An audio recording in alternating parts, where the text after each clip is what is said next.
ரிட்டையர்மெண்ட்டில் inflation production எப்படி இருக்கணும் அப்படிங்கிறத தான் நம்ம இந்த வீடியோவில் குறிப்பிட்டு பார்க்க போகிறோம். சம்பளதாரராக இருக்கும்போது உங்களுக்கு தேவைப்படும் முதலீட்டு திட்டங்களை விட நீங்கள் ரிட்டையர்மெண்ட் ஆனதுக்கப்புறம் தான் மிக கவனமாக இருக்க வேண்டும். ஸோ இந்த மாதிரி 3 கட்டமாக நீங்கள் உங்கள் ரிட்டையர்மெண்ட் லைஃப்பில் வந்து பாதுகாப்பையும் வருமானத்தையும் குரோத்தையும் உறுதிப்படுத்திட்டீங்க அப்படின்னா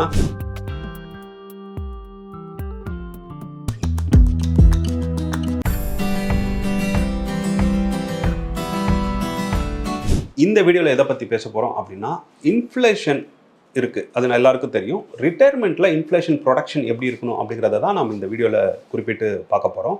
இன்ஃப்ளேஷன் கண்டிப்பாக எல்லாரையுமே பாதிக்கக்கூடியது. ஆனால் முக்கியமாக ரிட்டையர்மெண்ட்டில் இருக்கிறவங்க, அதிலும் பென்ஷன் இல்லாதவர்களே அதிகமாக பாதிக்கும். அதை விளக்குறதுக்கு முன்னாடி முதலில் இன்ஃப்ளேஷனா என்னன்னு பார்க்கலாம். ஒரு பொருளை வந்து டூ மச் மணி சேஸ் பண்ணுறது தான் இன்ஃப்ளேஷன் அப்படின்னு சொல்லுவாங்க. இது டெஃபினிஷன், எக்கனாமிக்ஸில் சொல்கிற டெஃபினிஷன். அதை விட்டுடுவோம். இப்போ நம்ம கண்ணு முன்னாடியே பார்ப்போம்.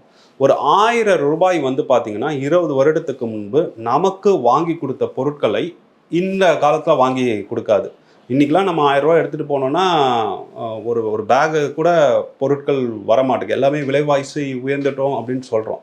ஸோ தமிழில் இதை பணவீக்கம் அப்படின்னு சொல்லுவோம். பணத்தோட மதிப்பு வந்து குறைஞ்சிட்டே வருது அப்படிங்கிற அளவில் நம்ம புரிஞ்சுக்கலாம். ஸோ இந்த இன்ஃப்ளேஷன் அப்படிங்கிறது வந்து இந்தியாவில் அறிவிக்கப்பட்டது வந்து 6% அரசாங்கம் வந்து அறிவிச்சிருக்கு. ஆனால் நடைமுறையில் வந்து பார்த்திங்கன்னா கண்டிப்பாக இது அதிகமாக இருக்க தான் வாய்ப்பு இருக்குது.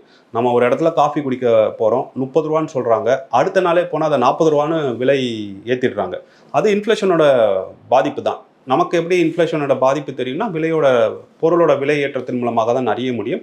அதுக்கு தான் இந்த காஃபியோட உதாரணத்தை சொன்னேன். இந்த இன்ஃப்ளேஷனை வந்து நம்ம தோற்கடித்தால் மட்டும்தான் நம்ம பணத்தை வந்து காப்பாற்றிக்க முடியும். இந்த இன்ஃப்ளேஷனை கணக்கிட்டு தான் நீங்கள் வேலை பார்த்துட்டு இருக்கும்போது உங்களுக்கு சம்பள உயர்வு சொல்லிட்டு ஒரு 5%, 6% வந்து கொடுத்துட்டு வருவாங்க. ஸோ இது வந்து 6% அரசு சொன்னாலும் அதிகமாக இருக்கும் அப்படின்னு சொன்னேன். அதிலும் குறிப்பாக ஒவ்வொரு துறையிலும் வந்து பார்த்திங்கன்னா இது மிக அதிக அளவில் இருக்கும். நம்ம மெடிக்கல் இன்சூரன்ஸ் வந்து கிட்டத்தட்ட 13% அப்படின்னு சொல்கிறாங்க. நம்மளோட எஜுகேஷன் இன்ஃப்ளேஷன் வந்து கிட்டத்தட்ட 11% அப்படின்னு சொல்கிறாங்க. அதற்கெல்லாம் என்ன அர்த்தம் அப்படின்னா, இன்றைக்கி நீங்கள் வந்து மெடிக்கலுக்கு 1 லட்சம் ஸ்பெண்ட் பண்ணுறீங்க அப்படின்னா அடுத்த வருஷம் நீங்கள் 1,13,000 ரூபா ஸ்பெண்ட் பண்ணணும் அப்படிங்கிற அளவில் புரிஞ்சுக்கோங்க. ஸோ நம்மளுடைய பண தேவை வந்து அதிகமாகிட்டே இருக்கும். இந்த இன்ஃப்ளேஷனை வந்து தவிர்ப்பதற்காகவும் தான், இந்த இன்ஃப்ளேஷனை எதிர்கொள்வதற்காகவும் தான் நமக்கு சேலரி இன்க்ரிமெண்ட் வந்து போட்டுக்கிட்டே வருவாங்க. ஆனால் ரிட்டையர்டு ஆனதுக்கப்புறம் நமக்கு சேலரியே கிடையாது. அப்படிங்கும்போது இருக்கின்ற பணத்தை நம்ம எப்படி காப்பாற்றிக்க போகிறோம், இருக்கின்ற பணத்தை எப்படி இந்த இன்ஃப்ளேஷனில் இருந்து காப்பாற்றிக்க போகிறோம் அப்படிங்கிறது ரொம்ப ரொம்ப முக்கியம். அந்த வகையில் சம்பளதாரராக இருக்கும்போது உங்களுக்கு தேவைப்படும் முதலீட்டு திட்டங்களை விட நீங்கள் ரிட்டையர்மெண்ட் ஆனதுக்கப்புறம் தான் மிக கவனமாக இருக்க வேண்டும். அப்படி இல்லைன்னா உங்கள் கண்ணு முன்னாடியே உங்கள் பணம் வந்து கரைஞ்சிக்கிட்டே வரும். அதை உங்களால் உணர முடியாது. ஆனால் எப்போதுமே ஒரு பற்றாக்குறை அப்படிங்கிறது நிலவிட்டே இருக்கும். ஸோ இந்த வீடியோவில் நம்ம என்னெல்லாம் பண்ணணும் அப்படிங்கிறதான் பார்க்க போகிறோம். நாம் இன்ஃப்ளேஷனை பீட் பண்ணணும்னா க்ரோத் இன்வெஸ்ட்மெண்ட்ஸில் தான் இன்வெஸ்ட் பண்ணணும். அது ஸ்ட்ரைட் ஃபார்வர்ட். ஏன்னா 6% இன்ஃப்ளேஷனே எடுத்துகிட்டு போயிடுதுன்னா நீங்கள் அதுக்கு மேலே எவ்வளோ சம்பாதிக்கிறீங்க, உங்கள் இன்வெஸ்ட்மெண்ட் எவ்வளோ சம்பாதிக்கிறீங்க அப்படிங்கிறதுல தான் உங்களுடைய வருமானமும் இருக்குது, வாழ்க்கை தரமும் அடங்கியிருக்கு அப்படின்னு சொல்லலாம். ஆனால் அதுக்காக எல்லா பணத்தையும் கொண்டு வந்து நம்ம வந்து க்ரோத் இன்வெஸ்ட்மெண்ட்ஸில் போடக்கூடாது.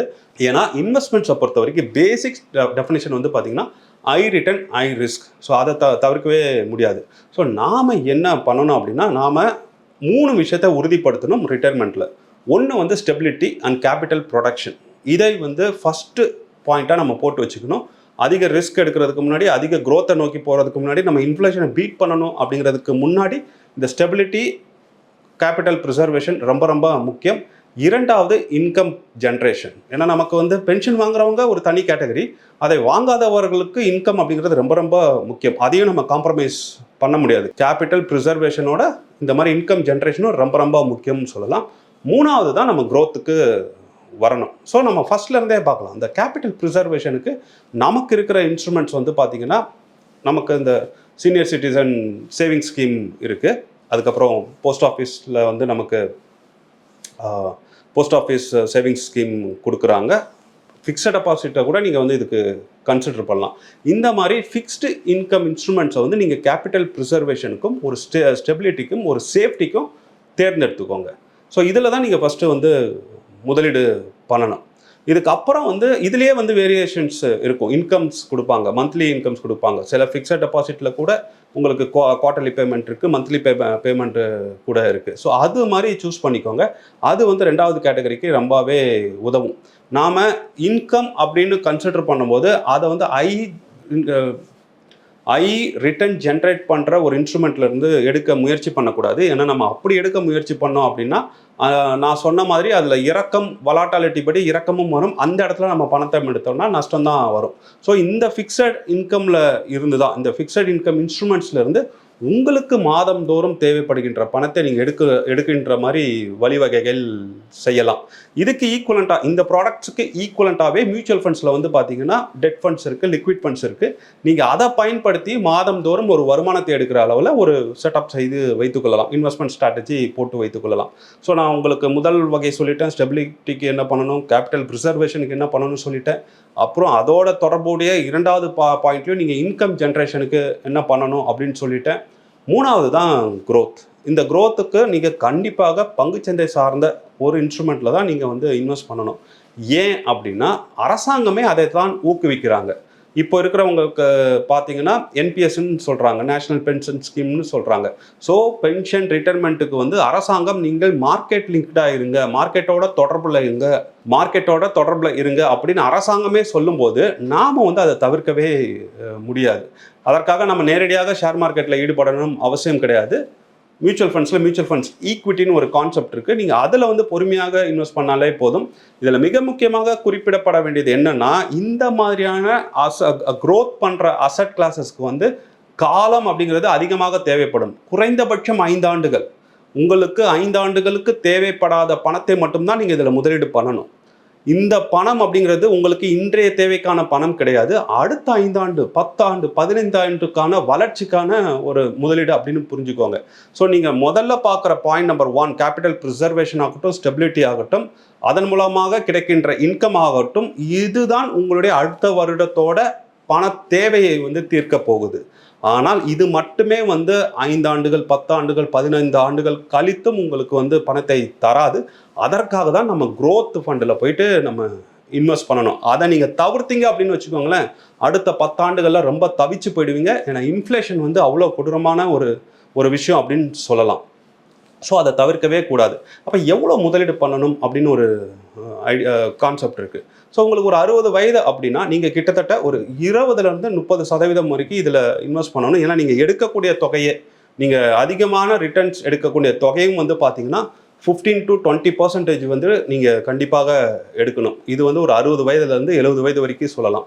அப்புறம் 70 வயதுலேருந்து ஒரு 80 வயது வரைக்கும் நீங்கள் வந்து ஒரு 10%லேருந்து ஒரு 15% ரிட்டர்ன்ஸ் வந்து எடுக்கணும். அதற்கு மேலே இருப்பவர்கள் வந்து 10% தான் டார்கெட் பண்ணணும். இதெல்லாம் ஒரு சின்ன கான்செப்ட்னு வச்சுக்கோங்களேன். உங்கள் தனிப்பட்ட விவகாரங்களை பொறுத்து, உங்களுடைய வசதி வாய்ப்புகள், உங்களுடைய கோல்ஸ் எல்லாம் பொறுத்து இதெல்லாம் கொஞ்சம் மாறும். இது ஒரு ஜென்ரல் கைட்லைன்ஸாக கருதுங்க. ஸோ இந்த மாதிரி 3 கட்டமாக நீங்கள் உங்கள் ரிட்டைர்மெண்ட் லைஃப்பில் வந்து பாதுகாப்பையும் வருமானத்தையும் க்ரோத்தையும் உறுதிப்படுத்திட்டீங்க அப்படின்னா அடுத்த 40-50 ஆண்டுகள் வந்து நிம்மதியாக எந்த ஒரு சிக்கலும் இல்லாமல் நல்ல ஒரு கேஷ் ஃப்ளோவோட வாழலாம். ஸோ இதுவரை எனக்கு தெரிஞ்ச ஒரு விஷயத்தை உங்ககிட்ட சொல்லியிருக்கேன். இது என் அனுபவத்திலையும் நான் படித்ததையும் வச்சு சொல்லியிருக்கேன். ஆனால் என்னை விட நீங்கள் அனுபவசாலிகள், உங்களுக்கு வாழ்க்கையை பற்றி நிறையா தெரியும். நீங்கள் என்னெல்லாம் பண்ணுறீங்க அப்படிங்கிறத கமெண்ட்டில் போடுங்க. நம்ம அதையும் வந்து பலருக்கும் போய் கொண்டு சேர்க்கலாம். நானும் கற்றுக்கொள்ள ஆர்வமாக இருக்கிறேன். தொடர்ந்து பயணிப்போம், இணைந்திருப்போம். நன்றி. பூங்காற்று, இது நாளைய நல்வாழ்வுக்கான வழிகாட்டு.